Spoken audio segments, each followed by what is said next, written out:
20 inch સુધીનો વરસાદ ખાબકશે। 48 કલાક બાદ ફરી વરસાદનો બીજો રાઉન્ડ। હવામાન નિષ્ણાત અંબાલાલ પટેલની મોટી આગાહી છે। બંગાળના ઉપસાગરમાં એક મજબૂત સિસ્ટમ 30-31 જુલાઈએ ભારેથી અતિભારે વરસાદની શક્યતા વ્યક્ત કરી। દક્ષિણ ગુજરાતમાં અને દક્ષિણ સૌરાષ્ટ્રમાં વરસાદની આગાહી છે। વડોદરા, આણંદ, નડિયાદ, પંચમહાલ, કપડવંજ, દાહોદ, છોટાઉદેપુર, મહીસાગર અને ભરૂચના ભાગોમાં વરસાદ થવાની શક્યતાઓ છે। કેટલાક ભાગોમાં 4 થી લઈને 20 ઇંચ સુધીનો વરસાદ પડી શકે છે। આગામી 48 કલાકમાં ગુજરાતના છૂટાછવાયા ભાગોમાં વરસાદ થવાની શક્યતા રહેશે।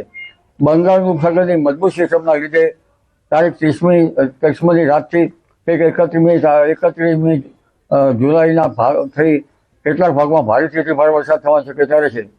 આ ઉપરાંત દક્ષિણ ગુજરાતના ભાગોમાં પણ ભારેથી અતિભારે વરસાદ થવાની શક્યતા રહેશે। દક્ષિણ સૌરાષ્ટ્રના ભાગોમાં પણ ભારે વરસાદ થવાની શક્યતા રહેશે। લગભગ વડોદરાના ભાગો, આણંદ નડિયાદના ભાગો, કપડવંજના ભાગો, પંચમહાલના ભાગો, છોટાઉદેપુરના ભાગો, ભરૂચના ભાગો, ઉપરાંત દાહોદના ભાગો, મહીસાગરના ભાગોમાં પણ વરસાદ થવાની શક્યતા રહેશે। કેટલાક ભાગોમાં ભારેથી અતિભારે વરસાદ થવાની શક્યતા રહેશે। કોઈ ભાગમાં 4 ઇંચ, 5 ઇંચ, તો ક્યાંક 8 ઇંચ, 10 ઇંચ અને તેથી વધુ વરસાદ થવાની શક્યતા રહેશે। કુલ એક્યુમ્યુલેટેડ તો કોઈ ભાગમાં 20 ઇંચ સુધી પણ પહોંચી જવાની શક્યતા રહે। મધ્ય ગુજરાતમાં ભારેથી અતિભારે વરસાદ પડશે। અમદાવાદ, ગાંધીનગરમાં ભારે વરસાદની આગાહી। મહેસાણા, કડી, કલોલ, પાટણ, સાણંદ, માણસામાં પણ વરસાદની શક્યતા। સાબરકાંઠા અને અરવલ્લીના ભાગોમાં પણ વરસાદ પડી શકે।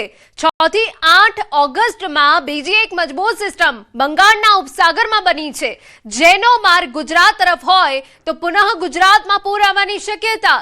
14 ઓગસ્ટ સુધીમાં દક્ષિણ ગુજરાતમાં ભારેથી અતિભારે વરસાદની સંભાવના।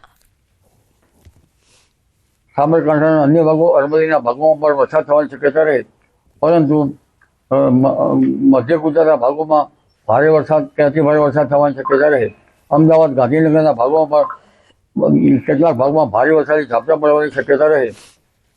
બીજી એક મજબૂત સિસ્ટમ 6 થી 8 ઓગસ્ટમાં બંગાળ ઉપસાગરમાં બની રહી છે। જો તેનો માર્ગ ગુજરાત તરફ હોય તો પુનઃ ગુજરાતમાં જળતરબોળ થવાની શક્યતા રહે। તારીખ 14 ઓગસ્ટ સુધીમાં દક્ષિણ ગુજરાતના ભાગોમાં તો ભારેથી અતિભારે વરસાદ થવાની શક્યતા રહેશે। આ તરફ રાજ્યના કેટલાક ભાગોમાં પૂર જેવી સ્થિતિ બની શકે। 14 ઓગસ્ટ નવસારીમાં ભારેથી અતિભારે વરસાદની સંભાવના। તાપી નદીની જળસપાટી વધી શકે। પશ્ચિમ સૌરાષ્ટ્રના કેટલાક ભાગોમાં અને કચ્છના ભાગોમાં પણ ભારે વરસાદી ઝાપટા પડી શકે। નવસારીના ભાગો અને દાહોદના વલસાડના ભાગોમાં ભારેથી અતિભારે વરસાદ થવાની શક્યતા રહે। તારીખ 14 સુધીમાં તાપી નદીનું જળસ્તર વધી શકે અને કેટલાક ભાગમાં પૂરની સ્થિતિ પણ બની શકે। એટલે આ વરસાદી વહાણના કારણે ઘણા ભાગોમાં વરસાદ થવાની શક્યતા રહેશે। કચ્છના ભાગમાં પણ વરસાદ ઝાપટા પડવાની શક્યતા રહેશે। પશ્ચિમ સૌરાષ્ટ્રના ભાગમાં પણ ક્યાંક હળવા વરસાદ ઝાપટા પડવાની શક્યતા રહેશે।